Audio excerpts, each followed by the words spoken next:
কান্নাটা আরেকটু পরে হবে, যখন ওই বিচারটা যখন আসলে আমার হবে। আজকে আসবো, আপনারা যেভাবে সবাই আসলে আমাকে সাহসটা জুগিয়েছেন যে আজকে জামিন নিতে আসবো এবং আমি জামিন পেয়ে যাবো, আপনাদের এত ভালোবাসা নিয়ে আসলে আমি বাড়ি ফিরছি। আমার আসলে এই মুহূর্তে আসলে কিছুই বলার নেই। আপনাদের ভালোবাসা যেভাবে আমি কালকে থেকে যেভাবে আপনারা ভালোবাসা জানান দিয়েছেন আমাকে, এই ভালোবাসার প্রতি আমি আসলে সারা জীবন কৃতজ্ঞ থাকবো। আমি ব্লেসড আসলে এত ভালোবাসা যে আমি পেয়েছি।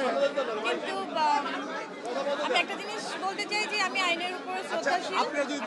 আমার এই বিশ্বাসটা আমি আসলে একদম শেষ অবধি রাখতে চাই। আমি বিশ্বাস করি আমি আসলে ন্যায় বিচার পাবো, আর আপনারা আমার সাথে থাকবেন। এই ভালোবাসা নিয়েই আসলে আমি জিততে চাই ইনশাল্লাহ। আচ্ছা আপু, একই ঘটনায় আপনি একটি মামলা করেছিলেন, সেটি চলমান আছে। এরপরে একই ঘটনায় আবার আপনারা এই সম্পর্কে আসলে সবাই অবগত যে আমি যে মামলাটা করেছিলাম তার ঠিক 2.5 বছর পরে উনি পাল্টা একটা মামলা করেন, যে মামলার জন্য আজকে এই যে আমাকে কালকে হচ্ছে গ্রেপ্তারি পরোয়ানা জারি করা হয়, ওয়ারেন্ট হয় আমার নামে। এবং আমার খুব বিশ্বাস ছিল যে আমি আজকে আসবো, আপনারা যেভাবে সবাই আসলে আমাকে সাহসটা জুগিয়েছেন যে আজকে জামিন নিতে আসবো এবং আমি জামিন পেয়ে যাবো, আপনাদের এত ভালোবাসা নিয়ে আসলে আমি বাড়ি ফিরছি। এরকম একটা জয় নিয়েও যেন আমি বাড়ি আসলে ফাইনালি ফিরতে পারি, আপনাদের ভালোবাসার সাথে থাকতে পারি, আমার জন্য দোয়া করবেন।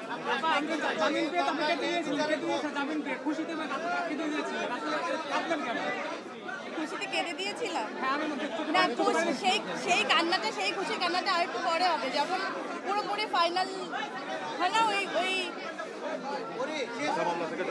হ্যাঁ ওই বিচারটা যখন আসলে আমার হবে। শেষ একটা প্রশ্ন, আপনার ওই মামলা থেকে আসলে ওই মামলাকে আপনাকে দমানোর জন্যই কি ওই মামলাটি কি মনে হচ্ছে?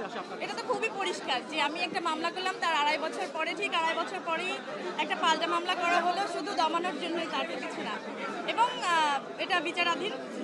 আমার বিশ্বাস যে আমি সঠিক বিচার পাবো, আমি ন্যায় বিচার পাবো।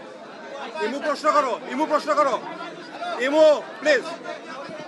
একদম এই জায়গাটায় দাঁড়িয়ে এই মামলাটা নিয়ে সবচেয়ে যদি বলতে চাই নেভিচারের কথাটা বলে গেছে, এটার মধ্যে নেভিচার পাওয়ার আশা ছিল কিনা? আসলে নেভিচার একদম মামলাটা আমি কিন্তু দাঁড়ে দাঁড়ে ঘুরেই, আপনারা সবাই জানেন 4টা বছর আগের ঘটনা, আমি দাঁড়ে দাঁড়ে ঘুরে শেষ পর্যন্ত এই আদালতকেই আসলে আমার মনে হয়েছে যে আমি এখান থেকে ন্যায় বিচার পাবো। আমি এখান থেকে আশাহত হতে চাই না, আমি সত্যি আশা হারাতে চাই না। আমার একদম বিশ্বাস নিয়ে থাকতে চাই যে শেষ পর্যন্ত সত্যের জয় হোক। আবার একটা লাস্ট কোশ্চেন, যে স্ট্যাটাস নিয়ে এত কথা হচ্ছে, আপনাকে স্ট্যাটাস দেওয়ার পরে এই জায়গাটা হলো, এটা কি আসলে মনে করেন এটা কাকতালীয়? আমি কিছু বলতে চাই না। ধন্যবাদ সবাইকে, ধন্যবাদ।